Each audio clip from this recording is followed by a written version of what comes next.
Phản công cho Indonesia nhưng Jonathan Kemi đã can thiệp kịp thời. Sút xa. Đã có lỗi của Rizky Kambuya. Rizky trận đấu có một điểm 15. Trọng tài xác định là đã có lỗi của cầu thủ UE.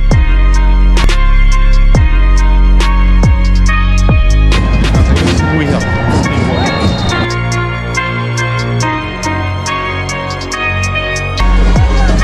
Và mang lên của Jonathan Kemi và đã có lỗi của cầu thủ Indonesia và phạm lỗi của Dewangga. Đã có được bàn thắng mở tỷ số.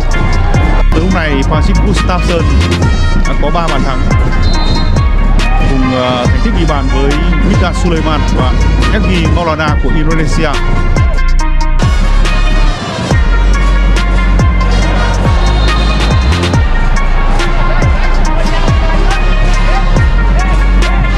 Park Atomic Club.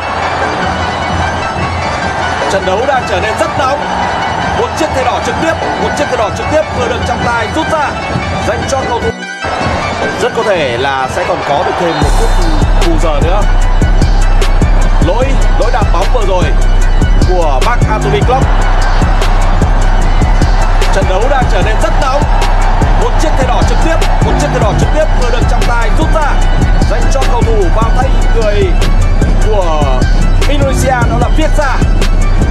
2 chiếc thẻ đỏ và rất nhiều những thẻ vàng đã được trọng tài người các tiểu vương quốc Ả Rập Thống Nhất ông Amura rút ra ở trong trận bán kết đầu tiên của môn bóng đá nam tại SEA Games 31.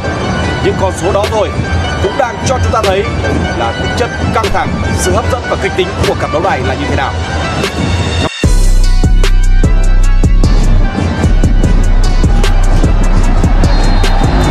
Đã có pha va chạm, trọng tài đã thổi phạt Rizky Kambuya. Quả phạt cho U23 Thái Lan trước sự phản ứng quyết liệt của các cầu thủ Indonesia.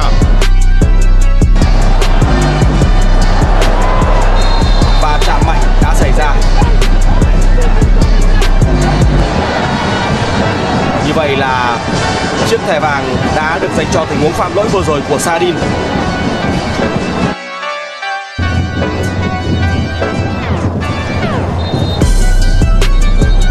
Va chạm đã xảy ra và trọng tài người các tiểu vương quốc Ả Rập Thống Nhất vừa rồi Bóng ra cột cờ góc để kéo dài thời gian. Trọng tài xác định đó là một quả phát bóng lên cho Indonesia. Những phản ứng của William đã khiến anh phải nhận. Ronaldo Junior đá phạt cho cầu thủ Indonesia. Sẽ có thẻ phạt được rút ra cho pha chơi xấu vừa rồi của Anusak.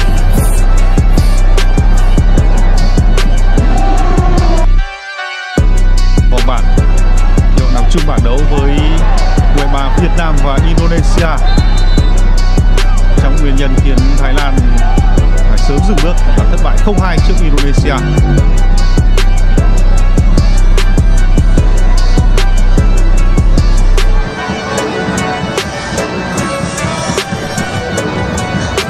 Lỗi của Ronaldo Quate. Đã có va chạm giữa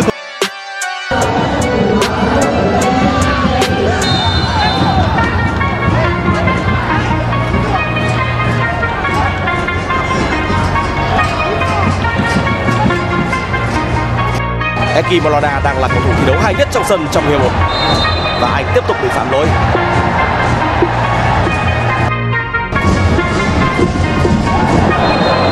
Benjamin Davies bị phạm lỗi và thẻ vàng đã được trọng tài rút ra dành cho Marcelino.